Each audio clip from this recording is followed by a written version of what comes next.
welcome back to A Guy, a Hoosier, and a Hillbilly walk into a swing line. So, can we all guess what we're talking about tonight?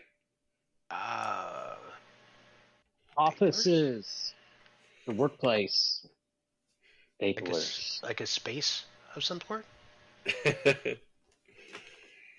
Yes. We are going to be talking about how movies can sometimes really relate to your actual workspace. Oh, there's only one movie that we can start out with then. The It one and has to be only. offices. Yep. So, I'm going to ask the first question here. Where were you the first time you saw Office Space? So the Hillbilly Lands first. All right. So the very first time I saw Office Space, I had never worked white collar, and I just thought the movie was funny. So the first time I ever saw it, I was on the railroad, and I was in a hotel room. That's when I saw it. I thought it was hilarious, but I had no idea the extent of how close to reality that movie really was. What about you, Hoosier? I was in the middle of the Mediterranean Sea. What? The first time I saw it, I was in the middle of the Mediterranean Sea. So, one of the great things is we would get new movies, and they would play those movies over and over and over again. So we got this new movie called Office Space, and they put it on. And at the time, I was doing IT work, and I immediately recognized, plus I was in the military, so that fucking TPS report, man. Mm. So, first time I saw Office Space, I was actually working at Stream International, which was out towards Las Colinas in Dallas, and it aligned 100% with The Office. I mean, I kid you not, to the point of the door shocking us. It wasn't the front door, of course. No. We had to go through the back door because we were low-level employees. So we go up the stairs, and in the wintertime, every time you touch that back door, it would shock you. And the personalities, the alignment level, but it's like they shot it at where I worked at the time. I was stunned. And I don't know. It almost became a part of my soul, right? It was just like, it's not just me. This is the real world.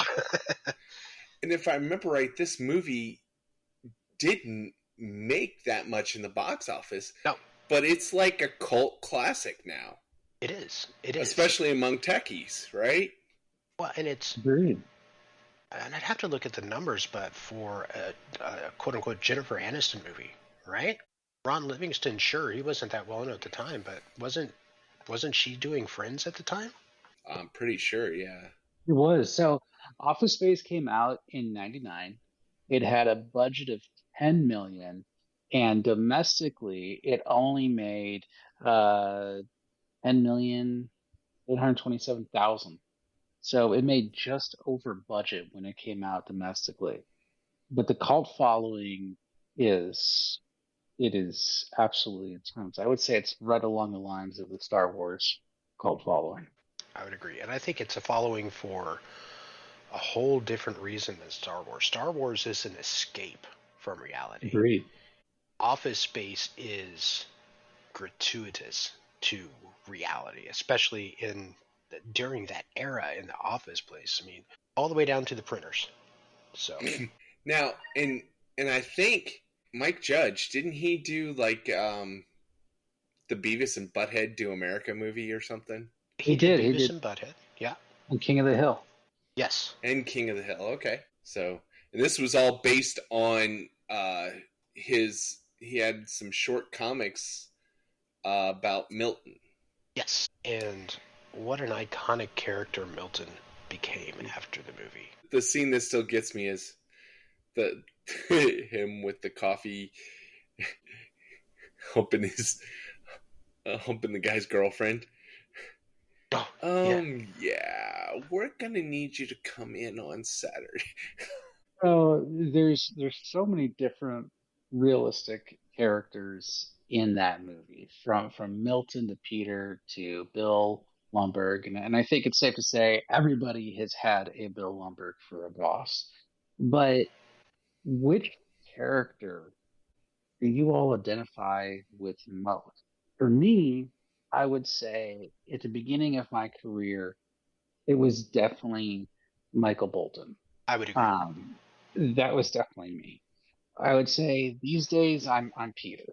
Yes, because, and I think it's a natural progression because we're all timid at the beginning of our careers for the most part, right? We don't know what we can get away with, and at some point we just stopped. Well, we ran out of F's to give. Personally, I think I was more Samir, Mm. especially the way he goes after that printer at that one point. They're having to drag him away. But didn't somebody actually, like, after this movie come out, try and do what they did in that movie? Like, take a half a cent from something and keep putting it in? oh, well, it was kind of the running gag because isn't that what they did in Superman 3? Man 3, yeah, And I do but I think believe it was attempted in real life. I do. 3, I think it Probably was. it may have been done successfully a few times. But for me, Milton is the unsung hero because he actually does what we all wish we could do at certain times.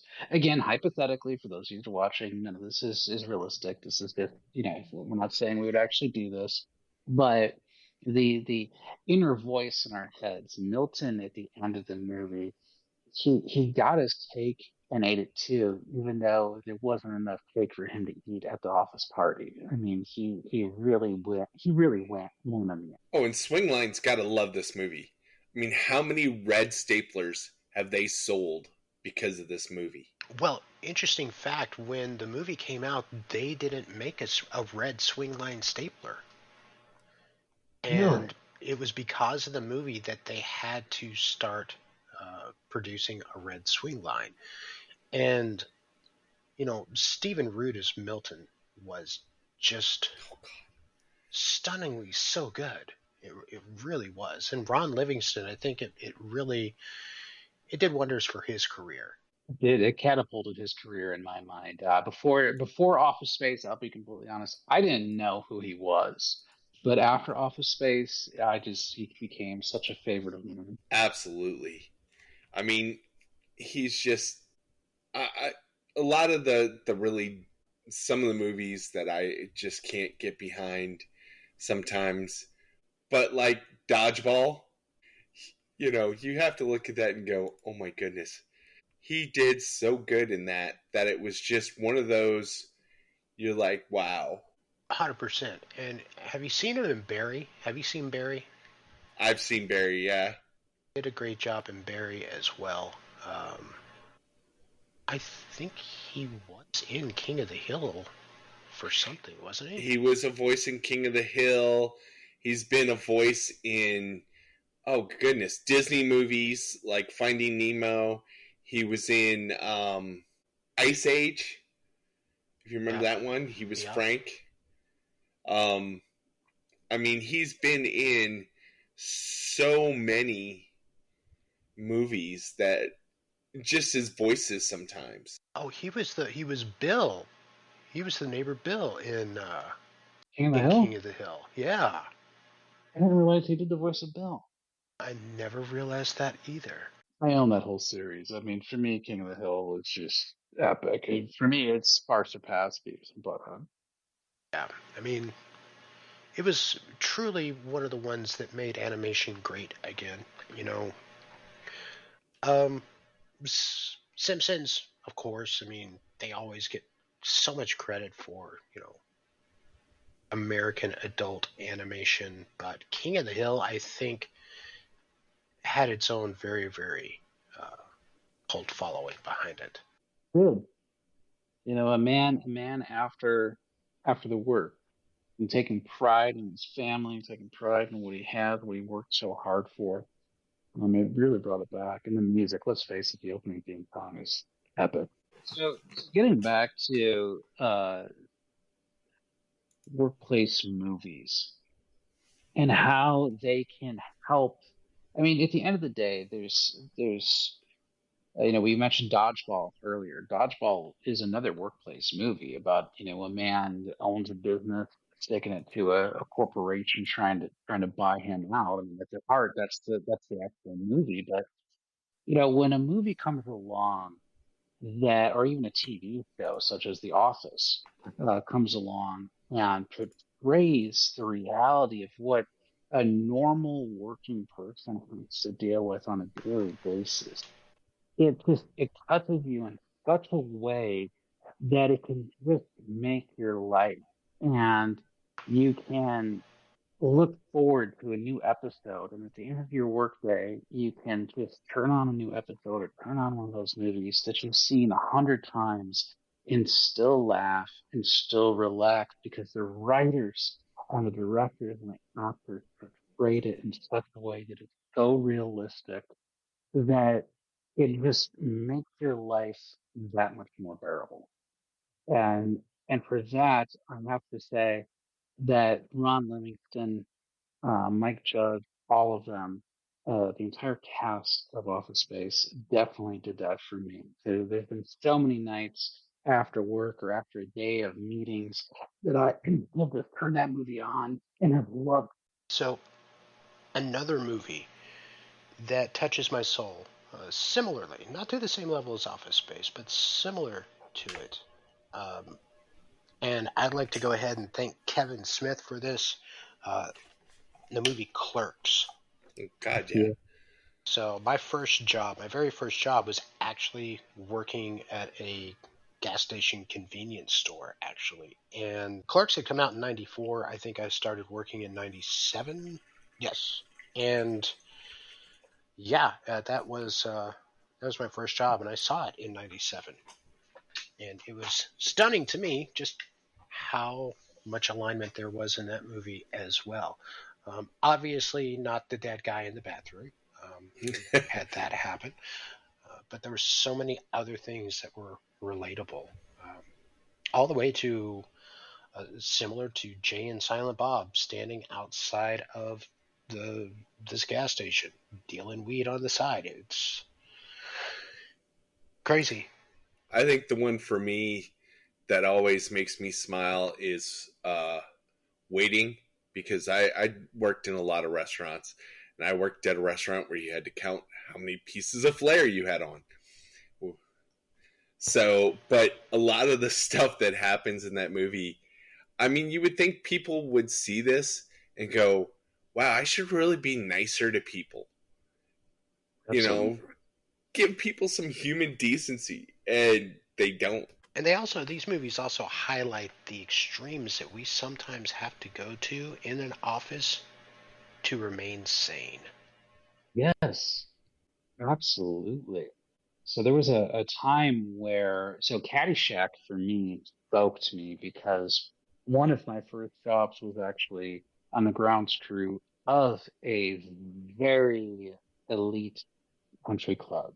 And I could totally relate to the whole thing, right down to Bill Murray going after the Gophers. They are definitely the arch nemesis, but the show you have to put on, the horrible tipping that certain people do after you are so nice to them on a very hot 90-degree day is just it is extremes of what you have to deal with to make a buck. Guy pulls up in a freaking $50,000 car wearing, a $30,000 watch, and wants to tip the caddy 50 cents for it. Exactly. And, and don't get me wrong, I mean, tipping in our country has gone crazy. Yes. It has. The tipping culture. But, there are sometimes, you want to give somebody, they do a really good job. You want to give them you want to give them something special, right? But it shouldn't be required. The self checkout counter should not be asking if I want to leave a tip. All right, I'm sorry. I mean, who does that go to into self checkout? Does it go back to you? I mean, it should. Don't know. Would you like to pay some extra taxes on this?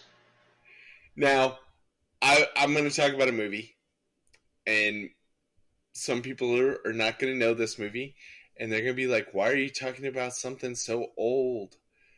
Uh, 9 to 5. Oh, great Yes, movie. great movie.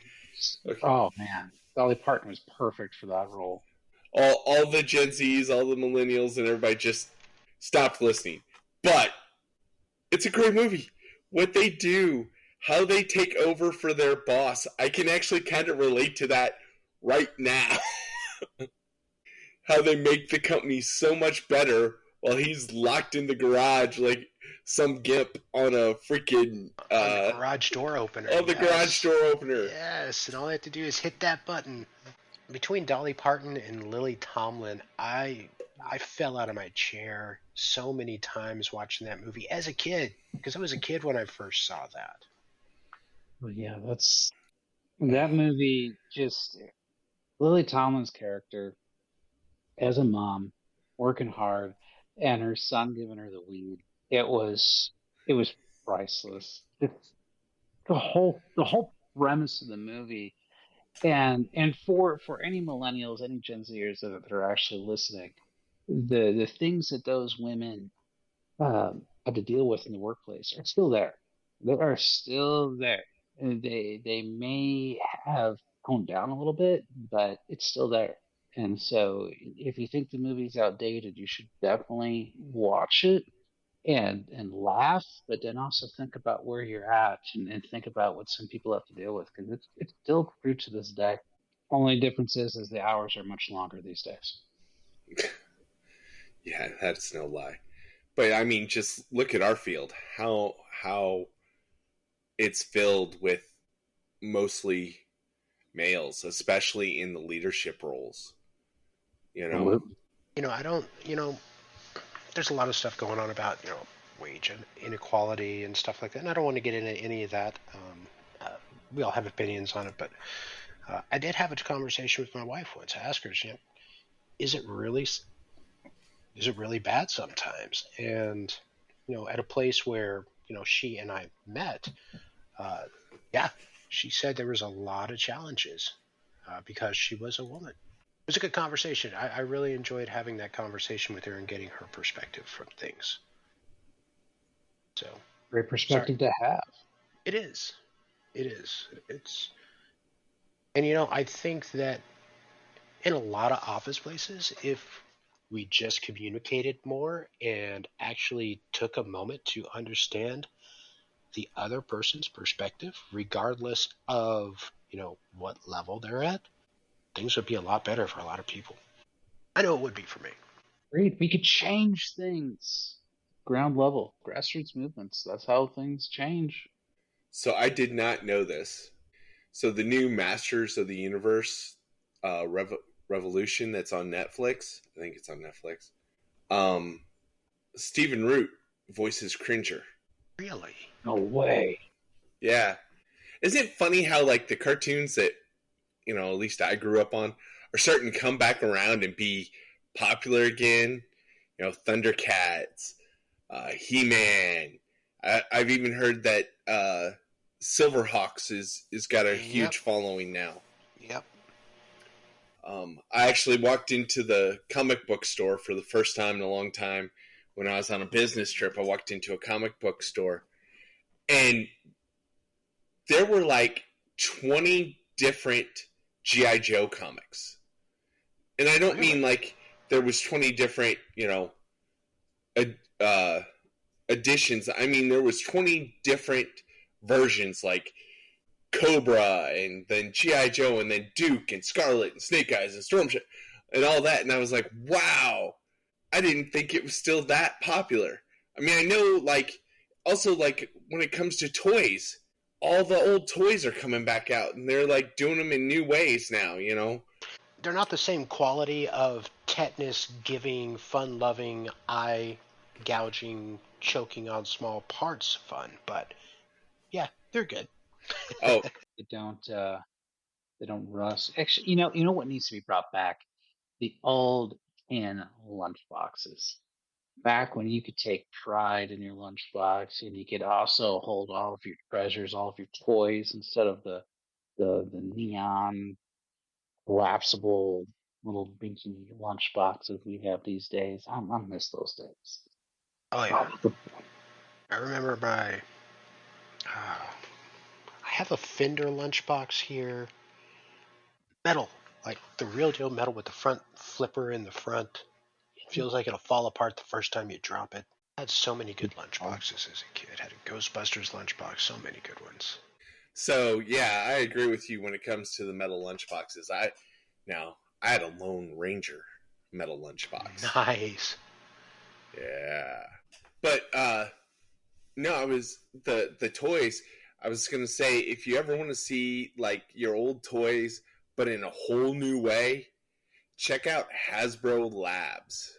Hasbro Labs. Yeah, they do like they did a the old GI Joe figures were the little like I don't know what were they 6 inch or whatever. Yeah, the 4 inch or 6 inch, the smaller ones. Yeah, well they took the 10 inch ones or the 11 inch ones and then scaled up like the Sky Striker F-14 Tomcat Oh, good grief. to that size, and they've done it for several others, but they've also done some huge Transformers and things like that, and I'm just like, wow. I, Oh yeah. I don't have And enough room in my house for something like that. I know there's a lot of them. I'm like, oh, that would be so cool, and they do it for Star Wars too. So Oh yeah. I'd be like, oh, that is so awesome. I have no room where I could put that. And I can't justify spending $600 on it either. I'm just a poor boy from a poor family. Did either of you all have the giant or see the giant Millennium Falcon back from the 80s? The toy. Yes. Yes. Had I the ha- had the Millennium Go ahead, Hillbilly. Sorry. had the Millennium Falcon and died in a very tragic accident.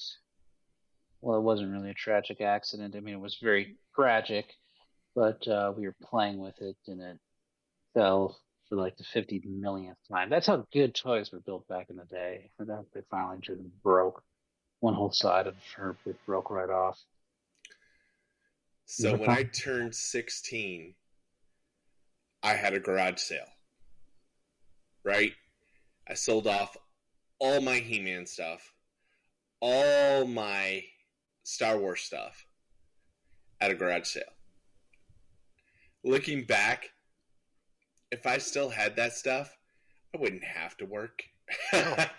No. I could have, but I mean, I had like for He-Man, I had both Castle Grayskull and Snake, I had both castles too. I had both of them. and I had so many vehicles and so many of the different figures. And then like Star Wars, I had a Millennium Falcon, I had an X-wing, I had an A-wing, I had Hoth Planet, all that. So, a long time ago, I was really broke, needed a cash flow. So I pawned off to a guy I worked with. I pawned off a regular Nintendo with the trackpad, the running pad for it, as well as the original Super Mario Brothers, all of that stuff, and a Super Nintendo with two controllers and a whole bunch of games for $30. And it Oh, was not even 6 months after doing that that I just hung my head because I could have easily retired off of all of that. God, we ran our Nintendo into the ground. I mean, Ooh. my brother and I played that thing. Couldn't have sold it if we wanted to. you always had to push that cartridge just to the right edge before you snapped it down to get it to work. Yeah, right after you blew it out. Yeah. Yeah.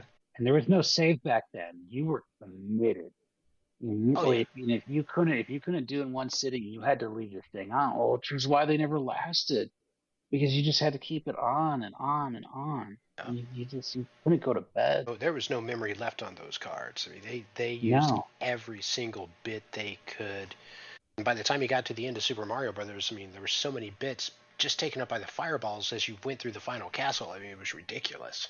There are 16 of them spinning in a circle. You're trying to jump around them. I love that game so much. I was a Metal Gear Solid. or Metal Gear. It wasn't Metal Gear Solid at the time. It was just Metal Gear. But I remember when that game came out, I was like, "What is this?" We are, for us, I think that the console is our airplane, right? So Yes. our previous generations, they saw, the birth of flight and, the progressive or the modern use of the airplane to get around, and it becoming very commercial, and everybody's flying now. And, we saw the birth of, really the computer and the console. So that's the generation that we are. So we're very technically inclined, but I don't know what's going to happen to the newest generations. I don't know what their innovation is going to be. What do you think? It's I, hard. It's gonna be virtual reality, and it's gonna be far more than I think what we could ever imagine. It's gonna be so realistic. I'll agree. It's going to be VR and machine learning. And for Machine me, learning and AI. I still cannot call it VR. I still call it virtual reality because I remember when the first original virtual reality sets came out, and they were massive, Oh yeah. and they were clunky, and they didn't work half the time, but the times they did work, they were so cool. Remember going to the arcade and playing some of the games there, and one of the games had like a dome on it. It was a black dome, and there would be these, I mean, looked like movie screen quality characters that came up in the dome, and you would have to do certain things. I believe it was a Sega game, and it was, you were traveling through time like you're a cowboy or a Aztec warrior or something, and it looked absolutely crazy good. And I'm looking at that like, and that's something I miss personally. Yeah, it's great to have a console at home, but I miss being able to go to the arcade and see, some of the crazy games they had there. Of course. It was an experience. It was like finding a new friend. I mean, what was it? Dragon's Quest? Dragon's Lair is what you're Dragon's thinking of. Lair. Yes. With Dirk Daring. Da, da, da, Dirk da. Daring. Such a great game. We didn't have issues making friends back then. I mean, Oh, literally, true. you just walked into an arcade and you were automatically friends with somebody. Yeah. If it was a two-player, you would be teaming up with somebody, sharing your tokens. Oh, those were the days. And social media came along and turned the word friend into something completely different. Yeah, it did. And I just found out that I'm extremely old school because I had to remind somebody that was a little bit older than me just recently, just last week, what a VCR and VHS tape Oh yeah. because I still have a VCR. They're actually they're being actually still used. Nice. And I miss rewind. I miss the hum of an old tube TV. Talking about virtual reality real quick, jumping back to it. Have you all seen the Disney hollow floor, the tile floor that they have? Yes, that It's thing like, is trippy. it is. And for 50 grand, you can have it. Only 50 grand. I got that sitting right here next to me. I can go pick it up today. I I don't wish. know if that's accounting for inflation, but it really is. Like what Disney has done, that that mat, I don't know if they realize it, will revolutionize the VR as a whole. Because that was the huge limitation on VR, is that you were standing still and the world was moving around you. Now you can move naturally, walking, uh, even running at some times. And now you are fully immersed, with the exception of sensation. And I'm a little fearful about how they're gonna do that and what it's gonna lead to. Full immersion. I mean, it's going to be full. I mean, what they need to come up with now that the tile floor is out, what they have to come out with now is all of the senses: smell, taste, feeling the wind. If they can virtualize that, it's going to. It's going to be unstoppable. Once they figure that part out, I think it's going to be a full real world simulation like in Ready Player One, only more in depth. See, I think back to Johnny Mnemonic. Oh, Yes. yeah. I think back to some of those, some of those movies and games, and I'm like, where is my jack-in point? I just want to be able to plug into the internet and be able to do my job and not have to freaking not be have to sit in a chair. I want to be able to freaking be sprawled out in a in one of those reclining floating chairs and do all my work and not have to freaking sit there and have my hands moving and all that. It's just thought at that point. But the problem with that is, just like in Johnny Mnemonic, that really poignant in existence is viruses. So in Existence, they went the virus route, and you start with the jack in, and you get a whole new way to take over somebody's brain. Oh, absolutely. You can fry somebody. Don't get me wrong. You're going to have good software, right? But yeah, I'd still be the person ready to go. Let me see how that goes. I'll have it for you probably first. Prime will. Amazon's in everything. So, Disney, Apple, Prime. Who's going to rule the world? Ah, Ryan Reynolds. Ryan Reynolds is going to rule the world. Ryan Reynolds is kicking ass. Dude, Ryan Reynolds he has the personality. He God, he made what $600 million off the sale of one of his companies. He made another $300 million off the sale of another company. Um, he has the business regard that is just amazing. Not to mention Deadpool and Wolverine is going to that might put him in the billionaire club if he's not already. I'd be surprised actually if he's not already. So Yeah, I That mean, he technically, I think he only made 300 million off selling Mint, but like he sold it for $1 billion. right, no, he made 300 million off of Mint, but I think he made 600 millions off of Aviator Gen when that sold. You got to remember, he's got that advertising agency. They did That's that. right. They did that commercial for Satan in 2020 Oh, for what was that? Which dating site was that? Uh, oh, good grief! Not Plenty of Fish. no. It's the other one. Um, was it Match? I Yeah, it think was it was Match.com. Match. Yeah. Yep. I didn't know that those were his. That was Ryan Reynolds' agency that did that. Well, the True Hillbilly. I mean, I actually didn't know any of that until right now. I had no idea his agency was a part of Match. None. They own Yeah, a football club too.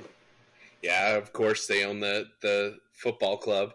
I mean, he tried to buy a hockey team. He tried to get into the NHL. Maybe he'll buy MSNBC because they're going up for sale. He could have his own news agency. I don't know, but yeah, Deadpool and Wolverine, which I believe is now out on Disney Plus. Yes, watched it twice the day that it was released on the 12th. Love that movie. Amazing.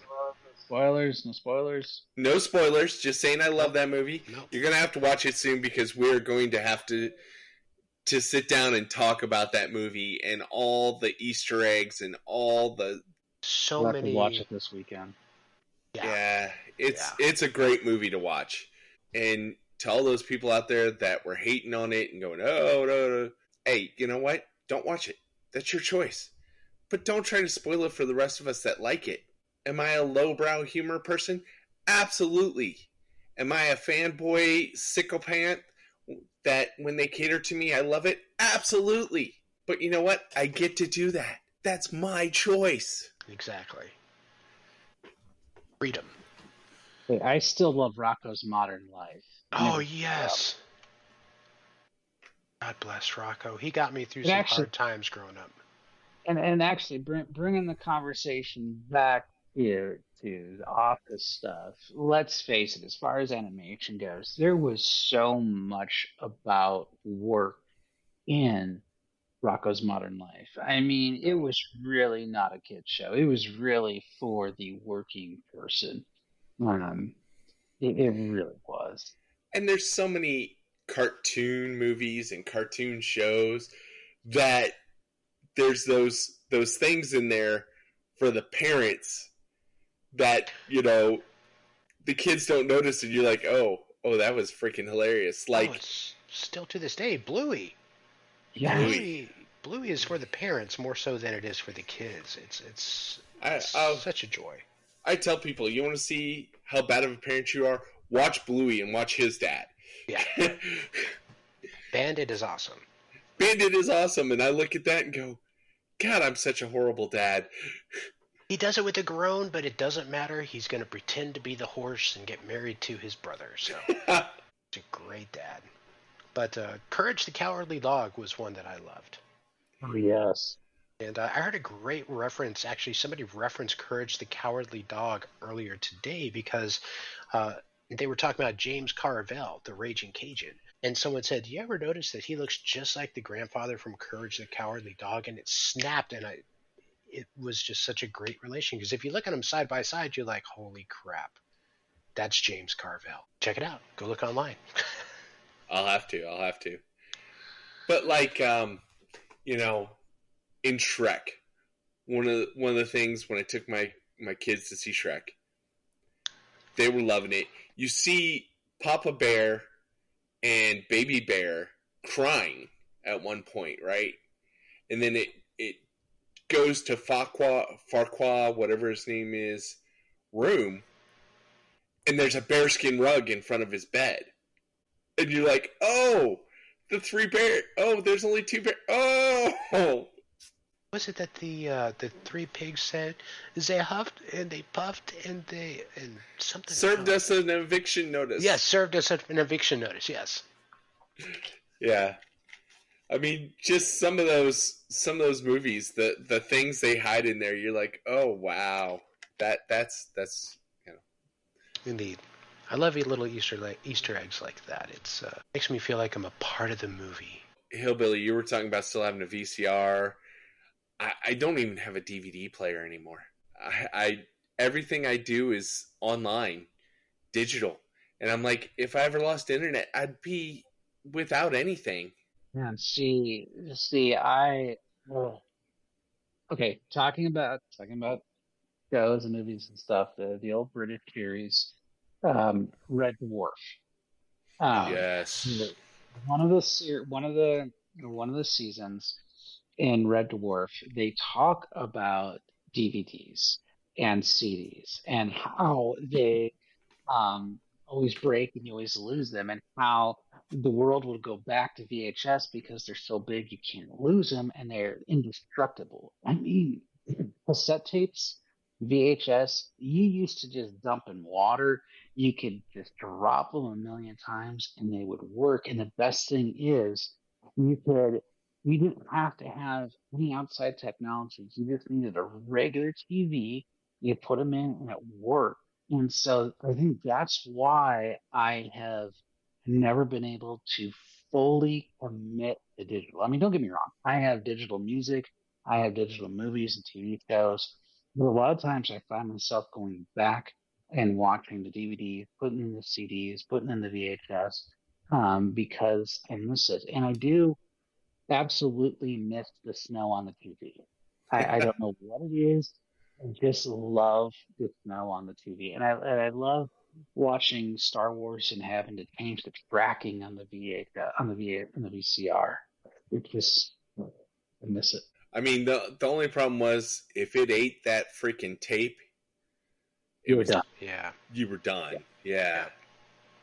And it was always a gamble getting a rental because you weren't sure if somebody else took care of their VCR heads as well as you do, right? Do you clean them regularly, or Mhm. does a kid stick peanut butter in there? You rent the tape, and now you're about to get just complete smeared. And remember, be kind, rewind. Yes. Big little blockbuster theme right there. But you see, we had to be mechanically inclined. In order to have the Nintendo work, you had to figure out how to blow into it, how to make it work. In order for the VCR to work, when it ate the tape, you have to be smart enough to figure out how to take the case off, how to unwind it, be delicate with it all. You couldn't break it. Uh, you Oh had to man, figure out. teaching my parents how to record TV shows. Yes. I'm And thinking just about that now, and I'm like, man, that so got me ready for working help desk and answering idiot questions. yep. Absolutely. The truth is, I would typically just do the programming for them. Be like, don't touch it. You can watch it later. And you'd have to remind him not to change the station. Because if you change the station, the audio would be on your station and the video would be on the station that they're clicking through.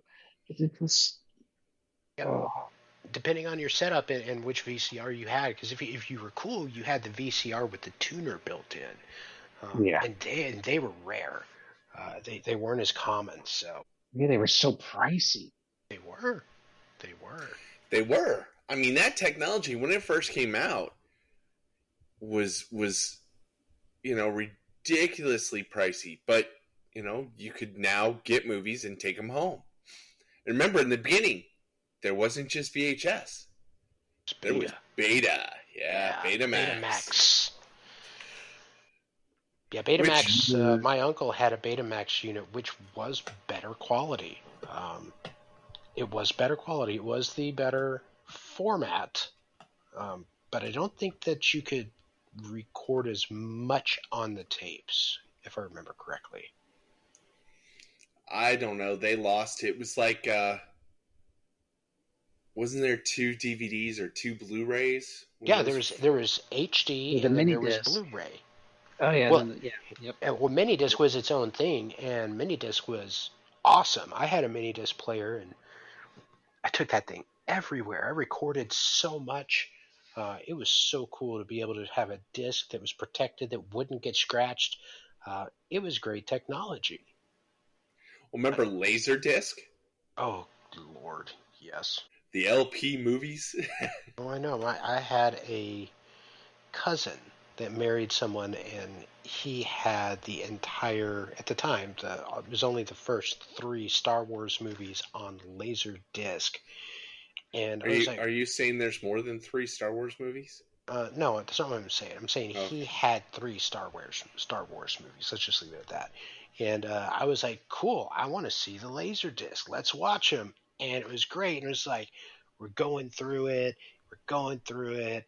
Awesome. Oh, here's the scene. Here's the TIE fighter. Boom. Change disc. And I was like, what is this noise? And you had to change to another disc to keep going. Cut out like one of the worst spots. I was disappointed. We were talking about tapes being eaten. Makes me think of the movie with Bruce Willis, The Last Boy Scout. Mm. Don't fast forward, it eats the tape. Fast forward, it eats the tape. I'll tell you this, though. Somewhere in this world, there are 8 tracks that are still working. I still have 8 tracks. See? I don't have a player for it, but I still have the 8 tracks. I guarantee you, if you could find any player out there, it would probably work. There's just something about 8 track that worked. I just got rid of my very last original vinyl of Victory at Sea. Just finally, that record just plays no more. Dating the 8 track right there. Yep. Wore it down, huh? Wore it down completely. Now it's just a coaster, a really big coaster. That's one of the things that I've been curious about is, when are they going to make it? 3D printing technology has come a long way, right? So when are we going to be able to print 3D records? I know they can, but I think they're really pricey 3D printers. But, when are we going to have the home version where we can freaking print out, our own records? So there's 2 parts to that. And actually, it's funny you mentioned it because I was looking at something earlier today about it. And part of the challenge is the filament that's used has to have a certain durability to it and rigidness that's going to allow you to print not only at the size that's necessary, but also, have the rigidity that it needs, have the durability to take the record head, because that's a diamond on the tip of that needle. Um, and there's a new one out that's called Polymer from Z Polymers that is stunningly good. And let me put this in perspective for you. The tensile strength of aluminum is between 90 and 505 megapascals, with 90 being pure aluminum, 505 being aircraft, 7075 aluminum, which makes up, most firearms are made out of that. This is a crystalline plastic that is a tensile strength of 500 megapascals. It's just as rock solid as 7075 aluminum. And it prints extraordinarily fast. And the reason it prints fast is because it stretches the filament out, and it allows it to become a crystalline structure, and it's going to have the durability. So they print mainly on bamboo. It is still a little pricey. It's like $295 for 500 grams of filament, I think, right now. So yeah, it's still up there, but it just came out. Like, it's just hitting the market. The guy that developed it has like PhDs in polymers and is beyond like crazy smart on plastics. So, and again, it's Tullomer, Tullomer, I believe. Check it out. It's cool stuff. So that'll probably get you to the point of where you could 3D print records. Hoosier. Nice, nice. So we're coming to the end of our time together. Bringing it all the way back to that wonderful movie, Office Space. What takeaway from that movie do you actually apply to dealing with people at work today? Hillbilly. Oh, that is a great question, Hoosier.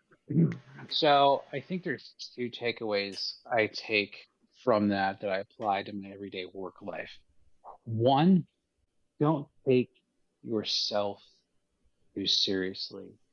For the job itself, remember at the end of the day, it is just a job for everybody. We're all humans. We all have to work for a living.